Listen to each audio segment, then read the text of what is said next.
Welcome to Asian American Life. I'm your host, Ernabel Demillo. As you can see, I'm still working safely from home, along with our team of correspondents along the East Coast. In this special summer edition, we're going to take a look at the challenges Asian American businesses are facing as they start planning for reopening. Plus, my special report from Vietnam on reconciliation and the 45th anniversary of the end of the Vietnam War. Then Good Morning Vietnam, wake up to Vietnamese American coffee. How will this New York Michelin star restaurant adjust to summer dining? And food foraging, this pandemic may help us discover a green thumb. Plus an update on what the 2020 census means to Asian Americans. This and more on Asian American Life.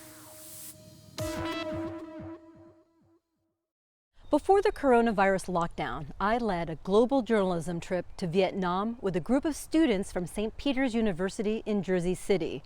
This year marks the 45th anniversary of the end of the Vietnam War and the 25th anniversary of diplomatic relations between Vietnam and the United States. During our journey, we met with several Vietnam veterans and former refugees who now call Vietnam home. Mr. Wa's place in Da Nang, Vietnam is where you'll most likely find U.S. Vietnam veterans hanging out. It's where my students and I met former Marine David Clark and his friends. Were you here in Da Nang? Actually, my base camp was just on the other side of Marble Mountain, but I wasn't there much. You were right here. Clark was a young soldier when he came to Vietnam to fight more than 50 years ago.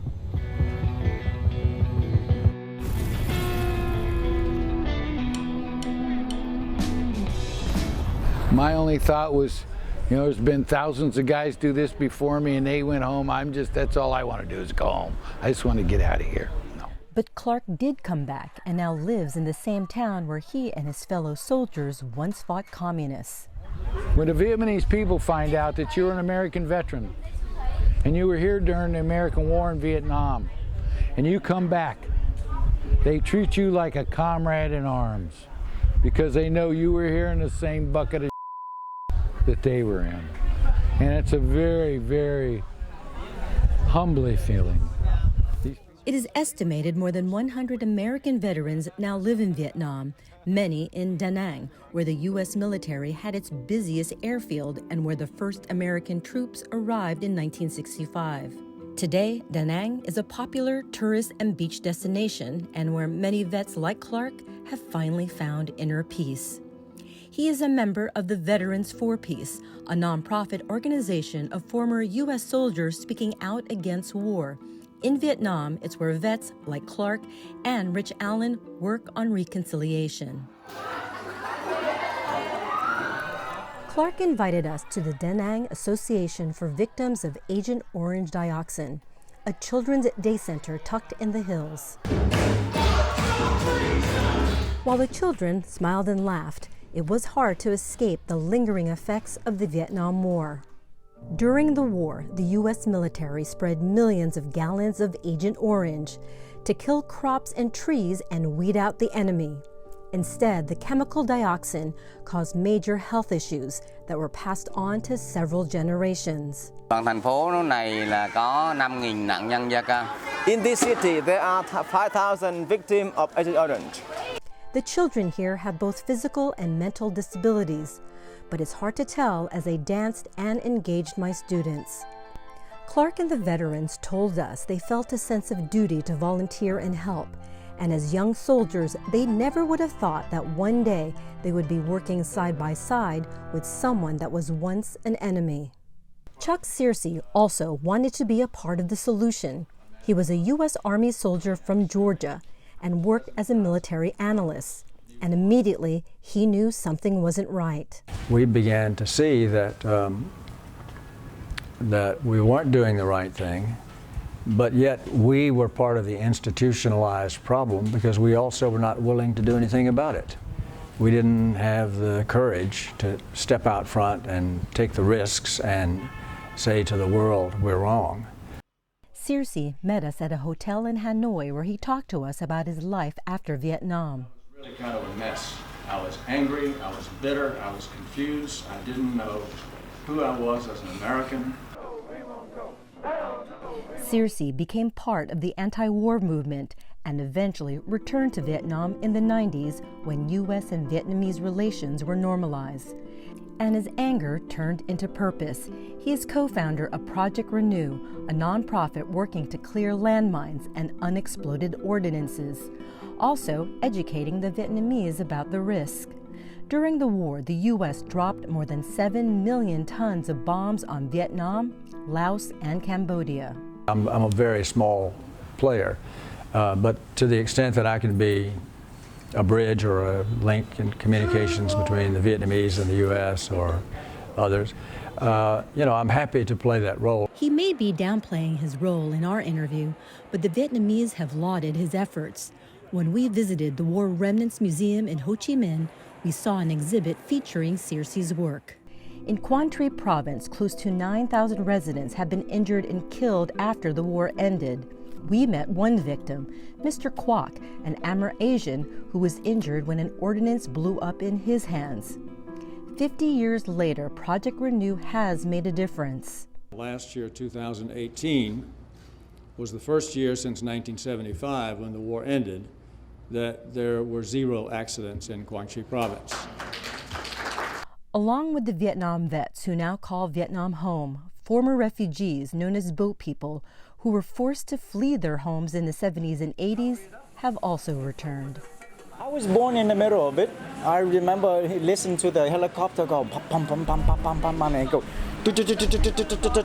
Tran Than Duc left Vietnam at 16, a boat refugee. They jump on the boat and head that way somewhere, hoping to reach America. He actually ended up in a camp in Malaysia, then Bay City, Texas, where he lived with a Mexican-American family. He left Texas and traveled all over the world, working at restaurants. Today, he's the owner of popular restaurants in Hoi An, the city Travel and Leisure named the most beautiful in the world. I'm a byproduct of Vietnam War. I survived, and I came back with an American passport. I said, how do I get here? It is often said you can't go back, but sometimes life does give you that opportunity. And Duc, along with the vets we met, are taking full advantage of this second chance in Vietnam. I was ready to die in Vietnam for my country, and I'm very grateful that I didn't. But today I can say with all sincerity that one of the greatest things I believe that's happened to me is I am going to die in Vietnam. But I get to die of my own choosing. And it's been very peaceful for me. I'm Ernabel Demillo for Asian American Life.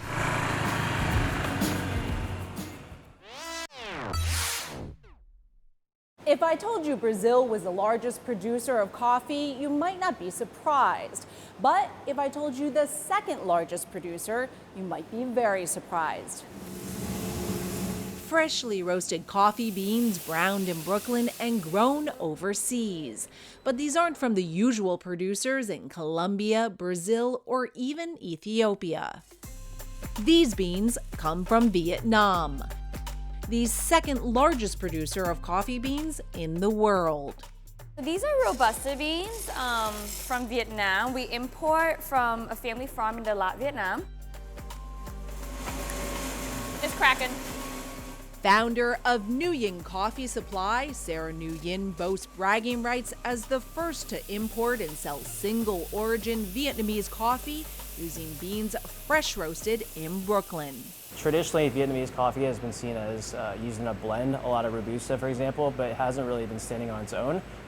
So what Sarah's doing by highlighting producers from Vietnam that are producing high-quality coffee, in my opinion, is extremely unique. An idea inspired by Nguyen's cultural pride and desire for transparency.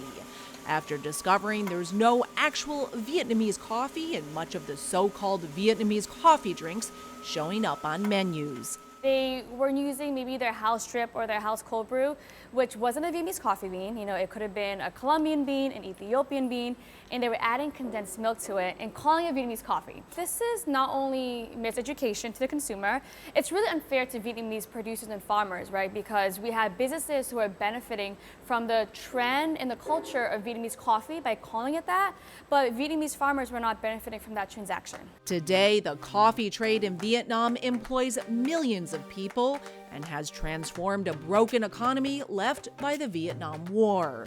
Introduced by the French, Vietnamese coffee is often thought of as instant coffee mixed with condensed milk. Nguyen says it's a style that overshadows the beans themselves. There is a movement in Vietnam to grow the specialty coffee culture and specialty coffee production so that it can also improve the quality of lives for producers over there as well. Born and raised in Boston by Vietnamese immigrants, Nguyen is also a documentary filmmaker, telling stories about the Asian American experience with a focus on immigrants and refugees. Growing up as a Vietnamese American, I just really didn't see any representation of myself in media, in magazines, or even in leadership positions. So it just really developed this passion to be seen and to help my community be seen through different channels. Nguyen's quest to change the narrative surrounding Vietnam's most popular bean came after fruitless searches for single-origin Vietnamese coffee, even though the U.S. is the second largest importer of Vietnamese coffee beans, buying $3.5 billion worth in 2018 alone. Robusta beans historically have been channeled into cheaper coffee products. So then people associate Robusta beans as a cheaper bean, right? But it's a bean, right? It's just a bean, right? It's how we treat it, how we produce it, and how we market it that gives it its reputation. Reputation, Nguyen says, should be based on the merit of the bean, which in this case can sell itself. They have 60% less fats, 6% less sugars than Arabica, and also up to 2 times more caffeine content than Arabica beans. Although she touts the benefits of Robusta, Nguyen also imports Arabica beans from Vietnam. My vision is to make it widely known and to be very loud and proud about where we come from. Before the corona crisis, Nguyen coffee could be found in city cafes as well as in stores and online. Unfortunately, 35% of its business came to a halt with the pandemic. Since March 16th, the company has committed to donating 5% of its sales to support the staff of its retail partners. To supplement the lost business, and as the summer months remain unknown, Nguyen has created a Vietnamese kit to make her favorite beverages at home. For more information, go to nguyencoffeesupply.com. For Asian American Life, I'm Susan Jhun. I'm Kyung Yoon. Across the country, many states have begun to reopen restaurants for sit-down dining. But in New York, most restaurants remain shuttered, some for good, while others have struggled to change their business model to survive these times. Simon Kim is the owner of the Korean steakhouse Cote in New York City. The restaurant opened in 2017 to rave reviews and within months had been nominated for a James Beard Award for Best New Restaurant and received a coveted Michelin star. The concept of a steakhouse combining the best of Korean barbecue with American dry-aged beef and a tabletop grilling experience made Cote an immediate hit with diners. We opened Cote, and Cote was kind of like my ultimate restaurant. Right? This is what I'm passionate about. It's a beef, and I'm Korean barbecue. I'm American steakhouse. Now, I feel like Cote finally kind of got the tailwind, and it was sailing really, really well, and we're very grateful. And this just happened, which is remarkably daunting. When New York restaurants were ordered closed in mid-March to anything but takeout and delivery business, restaurant owners like Kim had to make devastating and difficult decisions. We were always fully busy. We had 105 employees, and overnight we had to let go of over 90 employees so they can collect unemployment. And we had to go from somewhat of fine dining Korean high-end steakhouse to takeout and delivery only. And it was really, really, really devastating. With the hope of keeping some income flowing to employees and vendors, Cote pivoted to offering takeout boxes for delivery and pickup. These days, a skeleton staff, safely distanced, prepares takeout meals 5 days a week in this once bustling kitchen. And the dining room that used to be packed with diners now serves as a storage area for delivery packaging. Yet, even as Kim struggles to keep his restaurant afloat, he still finds ways to serve the New York community that Cote calls home. We, Cote, as a restaurant, we believe we are part of community, right? When community is good, we've been busy. We're very grateful for all the love and support that we receive. And right now, the community is suffering. So, we wanted to do our own part as well. Throughout the pandemic, Cote has been partnering with City Harvest, donating 3% of its revenues to the nonprofit that helps get food to hungry New Yorkers. According to the New York City Mayor's office, the number of New Yorkers who are food insecure is predicted to double this year, another impact of the battered economy from the coronavirus pandemic. Yet, even in these difficult times, New Yorkers, including Simon Kim, still make a habit to stop and give daily thanks for frontline workers. We also partner with a nonprofit called Frontline Foods. So basically, it's an organization that allows the restaurant to create different food and then deliver it to the frontline doctors and nurses, so that I get to serve this delicious kalbi to the doctors and nurses that are fighting death on behalf of our community. So we're very grateful. That spirit of gratitude, resilience, and optimism is carrying Kim and his team through these dark days of the pandemic. Things will never be the same, in my humble opinion. Collectively as a community, I'm sure we'll find our way out of this. I think this too shall pass, and we're committed that we're going to get out of this on top, just like how we always do it. Before the pandemic, New York City restaurants employed more than 150,000 people and were on track to make $50 billion in sales this year. Now, with restaurants like Cote facing an uncertain future, it's clear that what's at stake is more than food, but the spirit of what makes New York special and how vibrant a city we'll all have to come back to. I'm Kyung Yoon for Asian American Life. The 2020 census is underway, and community organizations are making sure that every single Asian American is counted because there's a lot at stake. The census determines federal funding communities will receive for the next 10 years. The count on Sesame Street.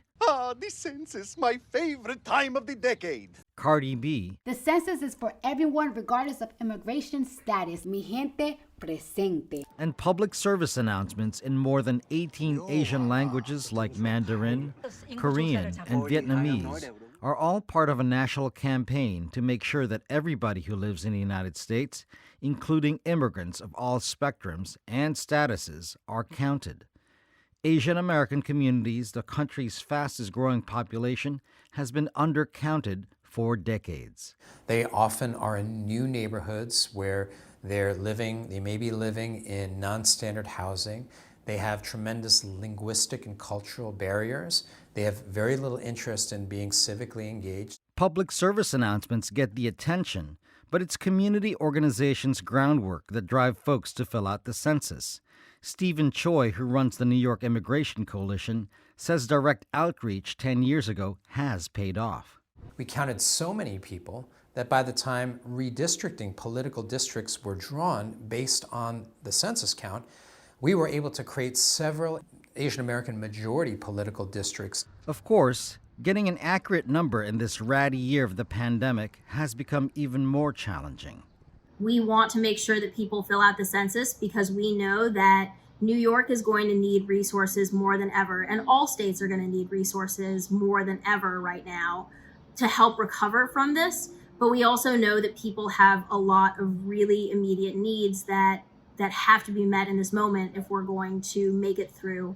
Cowan says a lot of their community members are essential workers out in the front lines, while more than half of members reported losing jobs or income.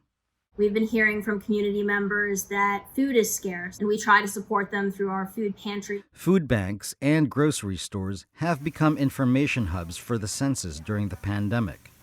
The Museum of Chinese in America is distributing information in Asian markets in undercounted neighborhoods in Bensonhurst and Sunset Park in Brooklyn. Attorney Liz Young is the museum's census consultant. The flyers itself had to be changed to link COVID-19 with the importance of completing the census, because once an approved vaccine is discovered, it's going to be distributed to states based on population numbers.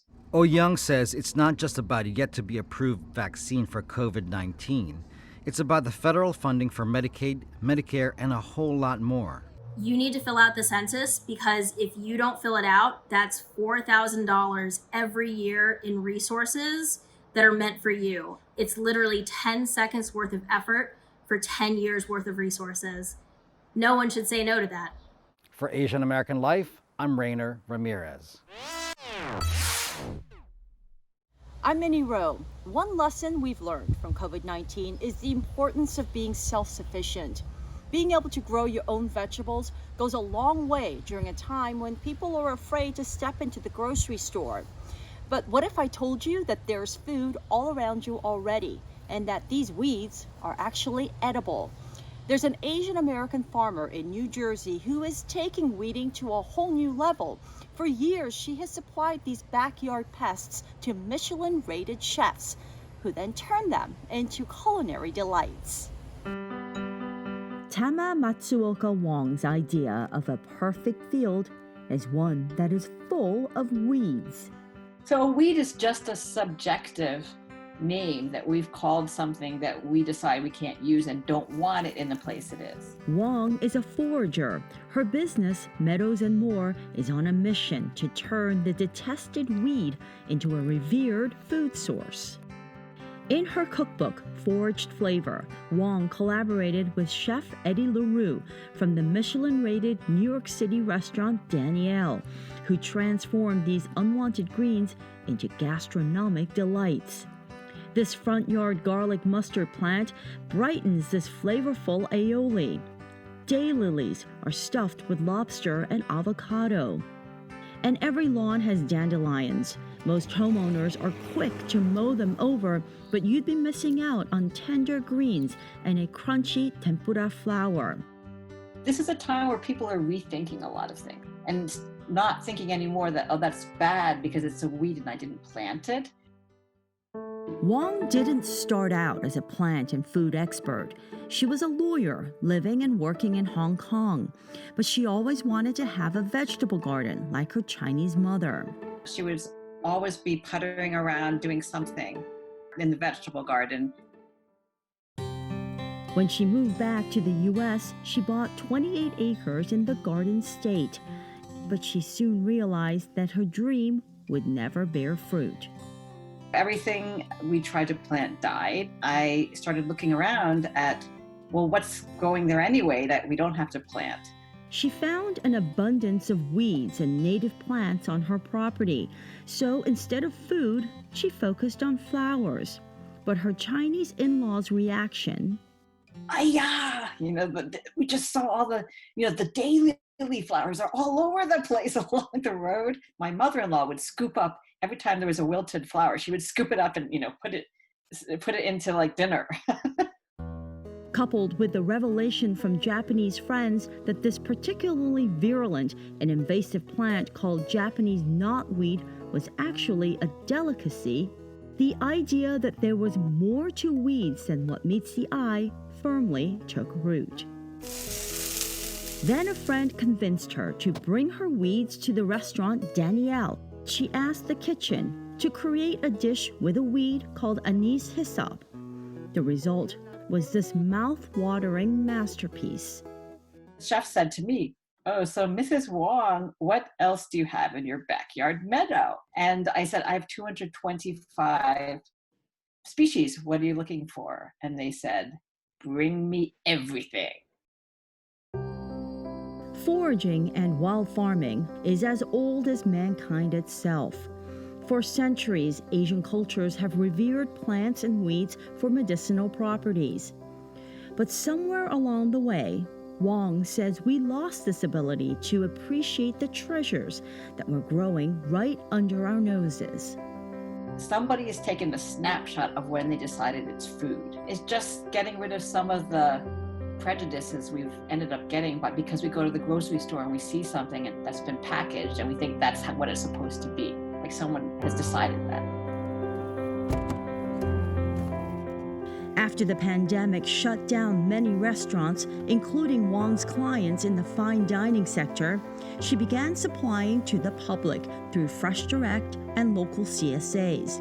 And she hopes more people will open their minds to the endless bounty that is right outside their back door.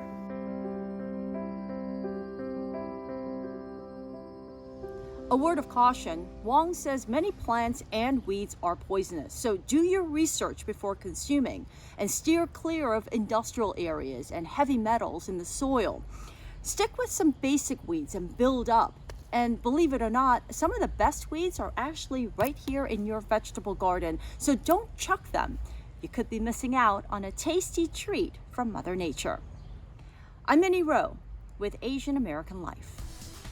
That's our show for now. If you want more information on these stories, be sure to follow us on Facebook and Instagram at Asian American Life. I'm Ernabel Demillo. We'll see you next time. Be well and safe.